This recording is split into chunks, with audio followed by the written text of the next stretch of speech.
Lawrence બિશ્નોઈને મોકલું, ગર્લફ્રેન્ડને ખુશ કરવા સલમાન ખાનના પિતાને આપી ધમકી. તાજેતરમાં જ સલમાન ખાનના ઘર પર થયેલા હુમલામાં લોરેન્સ બિશ્નોઈનું નામ સામે આવ્યું હતું. ત્યારબાદ હવે સલમાન ખાનના પિતા સલીમ ખાનને બુધવારે મોર્નિંગ વોક દરમિયાન લોરેન્સ બિશ્નોઈ નામે ધમકી આપવામાં આવી હતી. આ મામલામાં હવે નવો ખુલાસો થયો છે. સલીમ ખાન ધમકી આપતા એક યુવકે કહ્યું હતું કે સરખી રીતે રહી નહીંતર લોરેન્સ બિશ્નોઈને મોકલું.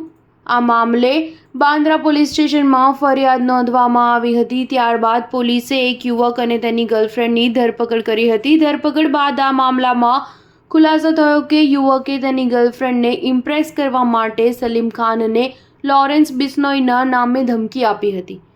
14 એપ્રિલે મુંબઈના બાંદ્રામાં સલમાન ખાનના ઘરની બહાર બાઇક સવાર 2 લોકોએ ફાયરિંગ કર્યું હતું. આ ઘટના બાદ પોલીસે 4 શંકાસ્પદોની ધરપકડ કરી છે, જેમાં વિકી ગુપ્તા અને સાગર પાલ, જેમની ગુજરાતમાંથી ધરપકડ કરવામાં આવી હતી, જ્યારે અનુજ થાપન અને અન્ય એક વ્યક્તિને 26 એપ્રિલે પંજાબમાં કસ્ટડીમાં લેવામાં આવ્યા હતા. કુલ 6ની ધરપકડ કરવામાં આવી છે. બાદમાં અનુજ થાપનનું પોલીસ કસ્ટડીમાં મોત થઈ ગયું હતું. સ્ટાર ન્યૂઝ 7 હંમેશા સચ્ચાઈની સાથે.